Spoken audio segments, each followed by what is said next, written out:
It's not a boy. Chapter 4. Helen in Pink. Part 3. Then one day we were playing outside at dinner time, and that rough lad, Charlie Fox, started pushing Helen from behind, just like he did to me that time. Well, Helen didn't know what to do, because she usually just kept herself to herself. She often stayed in and did jobs for the teacher, or she just hugged that baby doll near Miss Kenny. But this time she was caught on her own, so Charlie kept on pushing her till she was in tears. She was helpless and he just kept laughing. "I'm going to tell Miss Kenny," shouted Brenda, and she ran at top speed off round the corner where Miss Kenny was holding one end of a skipping rope and a girl was holding the other end. Some other girls were jumping up and down when the ropes went round. "Oh, do go away," I heard Helen say. "Please do stop it." But it was no use. You can't ask a lad like that to stop teasing you. He'll just do it even more. You can't ask a fox to stop getting hens. They will just go for them. It's their nature. And the only way you can stop him is to keep the hens out of his way. I knew that, but Helen didn't. So I ran over to where Charlie was pushing her. She'd given up, and her head was down on her chest and her arms wrapped round her little body. Charlie was in for the kill. Miss Kenny hadn't come yet, so I had to do something. "Hey!" I shouted at Charlie. "Leave her alone!" And then I shouted to Helen. "Run away, Helen! Helen, run!" But she just stood there in a daze. I've seen hens do that when the fox chases them. They just freeze and don't move. But the fox will come, and he will take their heads off if they don't move.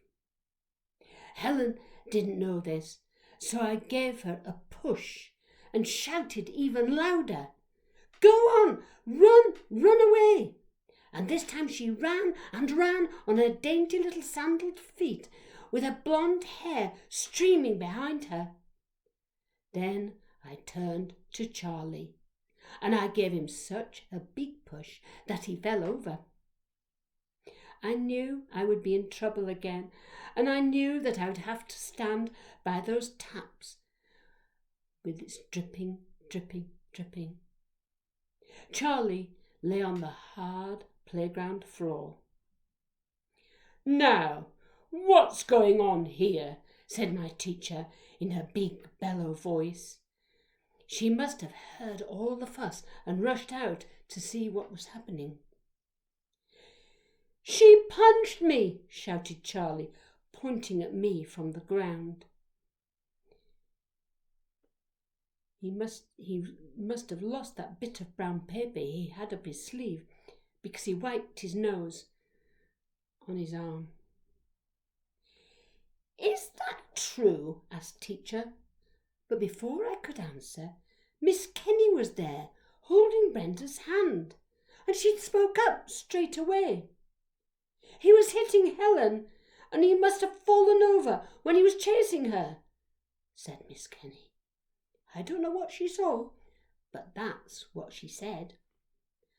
"Charlie, go and stand in the cloakroom for hitting Helen," said our teacher in her low bellow voice. It was his turn to stand by the taps and not me.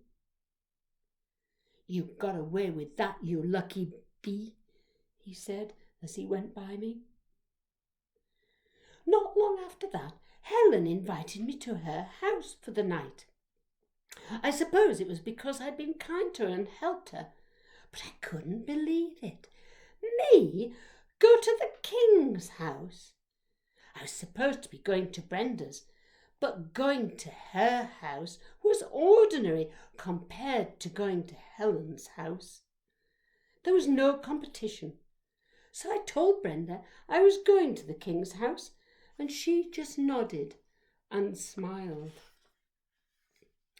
And Mam gave a very big smile indeed when I told her about my invitation. She was pleased and said that I would get on in the world and better myself if I mixed with posh people like the Kings. So there you are. I didn't need my what I'm good at list after all. I just needed to have Helen as my special friend. I closed my list in my head and I didn't need to think about it again. I was a bit sad though. It was like saying goodbye to an old friend. But I had got a new and more important one. Mam started getting me ready very early on Saturday morning. First, I had to learn how to speak properly. You see, Helen lived in Ringham, but now Mam said that was not its proper name. It turned out that we had always shortened it, and that its name was High Ringham. I was very nervous. I was sure I wouldn't remember to say it properly. Mam never mentioned that we always shortened our village Gumbalding to Gum, but maybe that didn't matter as much as High Ringham. Of course, to go to the King's house, I had to get a good scrub down in our back kitchen with our hard green soap and rough towel. I wore my brown school dress with the little kids on the hem. I wore my beige cardie and my school knickers, which fitted me now. Not because I'd grown into them, but because they had shrunk. Mr. King was in his car waiting for me at the bus stop when I got off. It was a big car with soft seats, and you couldn't hear any of the bumps that we went over, but I knew they were there because I felt them when I rattled over with my dad in our van. When we got to Helen's, I could see that everything there was much smarter than Brenda's. For a start, they had china cups to drink tea out of, and then Mummy came in pushing a little trolley with silver dishes and silver knives and forks. "Please take us as you find us," she said. "We don't stand on ceremony here." Well, it was a ceremony for me, with a feast fit for a king. After a salad and cooked ham, we had a trifle with all sorts of layers. I just can't tell you what was in there, what with all that jelly and fruit and cream and custard. I was so happy, so very happy, and I tried to have a joke with them all about the drill at school. I started laughing. Arms down. But I didn't carry on because Mr. King interrupted me, lifting his right hand. Then he said that he thought such discipline was a good idea. I didn't say any more. I sat there looking at books all afternoon. We were going to a concert after tea, and Helen was going to dance in it. Mr. King rang for a taxi. We were going to the theatre in style. Just imagine, if we were at Brenda's, we would be going in old Lucky Basket's trap. But now, because I was going with some very important people, I was going in a taxi. The taxi came all the way from Hull. We went to the big hall, and I sat down with Mr. and Mrs. King. Then after a long time, the lights went off, and the show got going. There were people singing and dancing on stage in flowing dresses and dark suits.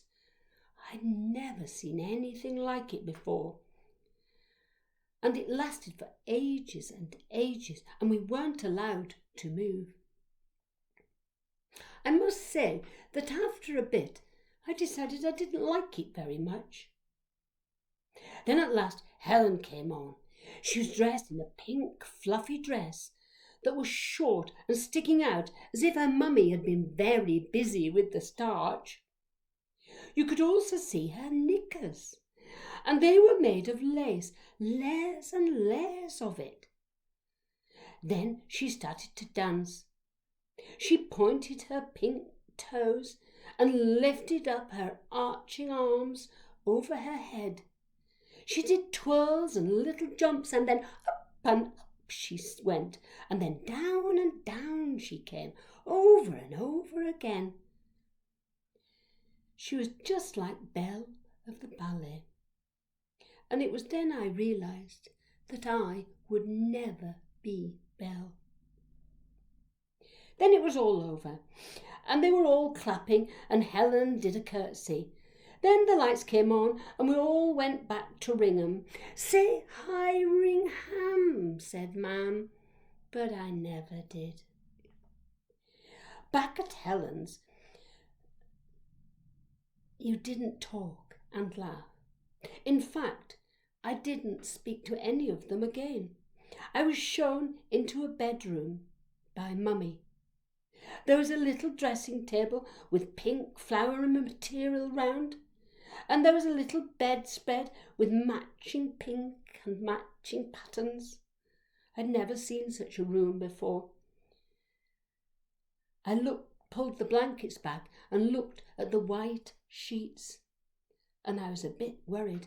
They were as white and as clean as Helen's lacy hanky. I decided I would keep my knickers on just in case as I got in and slid between the sheets. Then suddenly I started to cry.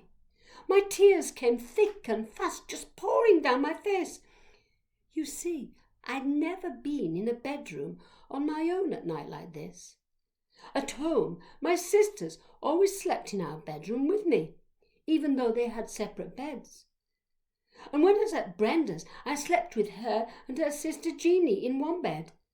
So there was always somebody there if you needed them, but here there was nobody. Oh, how I longed for Jeanie's bitter-sweet cocoa and sugar mixture that tasted better than any trifle could. And oh, how I wished that Brenda was here to stroke my arm. Then I saw a glass of cold water on my bedside table, and I tried to stop my tears by taking a gulp. But it was nowhere near as nice as the frothy, bubbly milk that Jeanie had brought me from their cow Buttercup. My tears kept on coming, and I thought that they would never stop. But then, after a long time, when I had no more tears left, I fell into a dark and lonely sleep. In the morning, I couldn't eat my breakfast, and Mr. King took me back in his big, smooth car. I hadn't much enjoyed my visit to the Kings, but I didn't say anything. I wanted to get on in the world and better myself, so I kept quiet. But it turned out anyway that nobody was bothered to listen. You see, I'd forgotten the deadly fox when I was going to Helen's, and I forgot to ask for somebody to close the pop-hole. I was so busy about getting on in the world, I forgot what was important. And of course that cunning fox had gone into one of the huts. They must have frozen with fear when they saw him, and he tore into them. What a mess he made! There were heads all over the place, and blood and feathers. My dad could not be proud of me now, and my mam was very disappointed. I should never have forgotten the fox, and I wouldn't forget it ever again, but it did no good to say that now. There was no comfort for me, no Brenda to fetch Miss Kenny, and nobody to take my side and stick up for me, and no teacher to stand the fox near the dripping tap. I was so miserable. Maybe Helen would help me. At school on Monday, I told Helen about it, but she just put her hands over her ears and shouted and screamed, "Oh, don't tell me about it! I don't want to hear about blood. So I told Brenda, and she understood, and she stroked my arm. This getting on in the world is not easy. And things got even better for me, because not long after that I heard that Helen was leaving our school at the end of the half term, and she was going to a private school where there were only posh girls. So that was the end of me getting on in the world by having Helen King as a special friend. But that turned out to be good news. Then after our half term, there was some other good thing that happened to me. It was in Miss Kenny's lucky basket.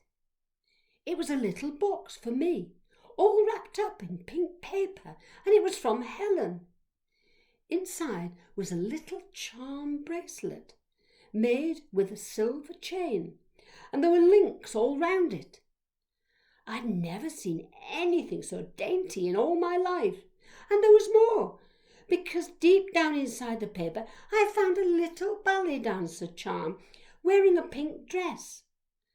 When I got home, I clipped her onto the charm bracelet, and then I had an idea and went and got my farthing that Auntie Dilly had given me.